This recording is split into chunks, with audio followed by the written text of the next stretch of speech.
So picture this. You're standing out on a vacant, absolutely beautiful piece of land with a good friend. They're holding a plot map in one hand, kind of shading their eyes with the other, and they're just staring at a wooden power pole about 300 feet away down the road.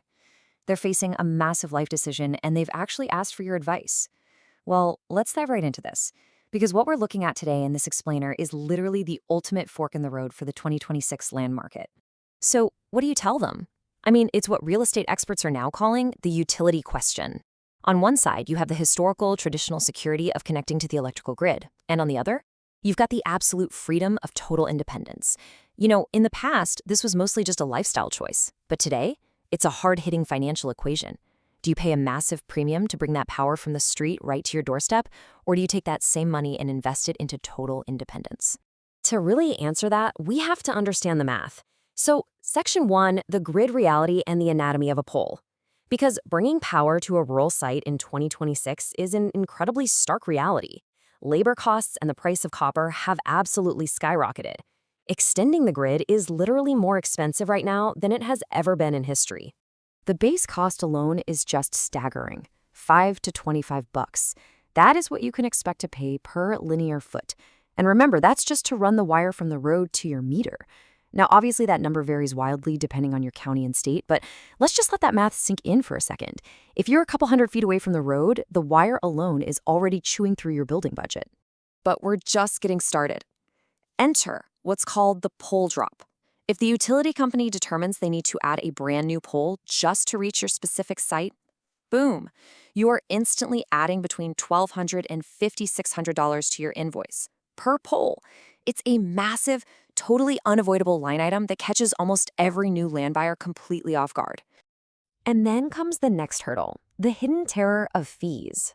Before you even have the privilege of flipping a light switch in your new living room, the utility company is going to hit you with connection and impact fees. That's another $2,500 to $12,500. And get this, this isn't for materials. It isn't for labor. It's essentially just the toll you pay to join their network. So the crucial point is this crushing summary right here. $20,000 plus if your beautiful, quiet building site is more than 300 feet from the road, your so-called convenient grid connection easily, and I mean easily, tops 20 grand out of pocket.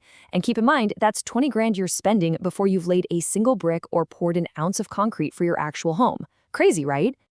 Which brings us to a rather dramatic pivot.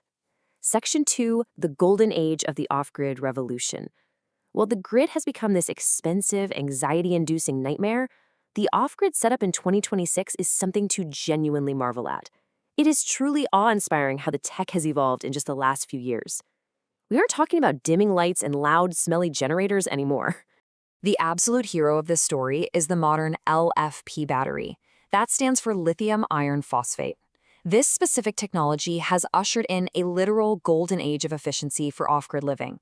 It has completely changed the math of modern homesteading. Actually, it's totally shifted it from a fringe survivalist setup to a sleek, highly efficient, mainstream utility alternative. Okay, I know these specifications might look a bit dry, but they represent a magical turning point in history. 95% plus efficiency, over 10,000 charge cycles. What does that actually mean? It translates to nearly 20 years of daily, reliable use. Today, a comprehensive off-grid system for a small to mid-sized homestead, we're talking a 10 kilowatt-hour battery bank and a 5 kilowatt solar array, will quietly and cleanly run a property for 2 decades without breaking a sweat.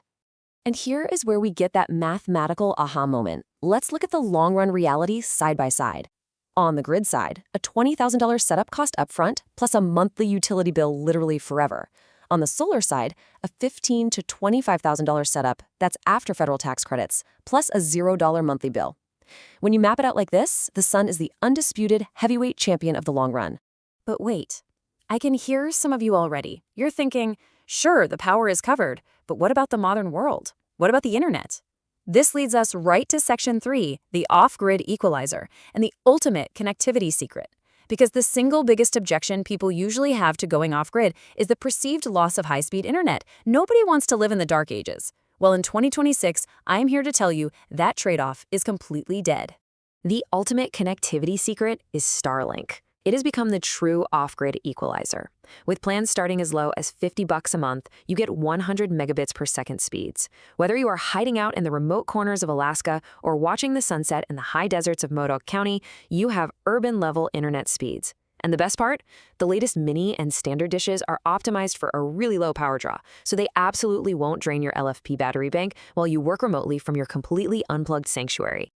So the tech works, and the math works perfectly. But what happens when you actually want to sell the place? Let's move to Section 4, the hybrid buyer, and shift our focus to the macroeconomics of resale value. We need to tackle an old historical myth here. For a long time, the real estate rule of thumb was that only grid-tied land appraised well. But guys, the market has completely evolved. We are currently seeing a massive market shift toward a whole new demographic. Now, yes, traditional grid-tied lots still have a broad market slice, for sure. But look at that second slice, self-sufficient resilience. Off-grid parcels that feature professional solar installations are now a highly sought-after premium niche. Buyers are actively out there hunting for these specific, turnkey, independent properties. Because think about the real human drama behind this data. People aren't just buying land anymore. They are actively buying their way out of a fragile, expensive system. They want to escape constantly rising utility rates. They want to escape grid instability and those dreaded rolling blackouts. A property that is 100% self-sufficient isn't a liability anymore. It is the ultimate modern asset.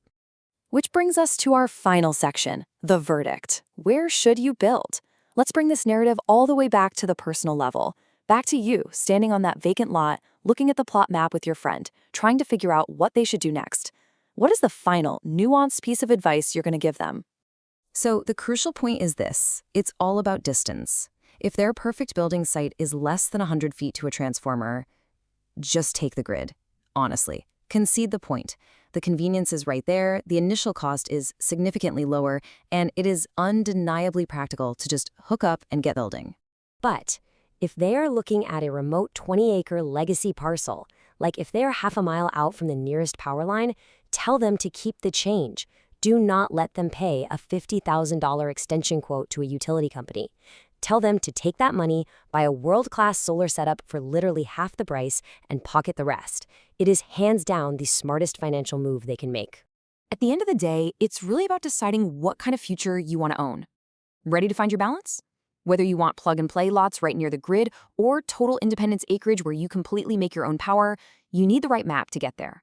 Check out LandLimited.com to explore both sides of this incredible decision. So I'll leave you with this one final thought. If you could build tomorrow, would you plug into the past or would you power your own future?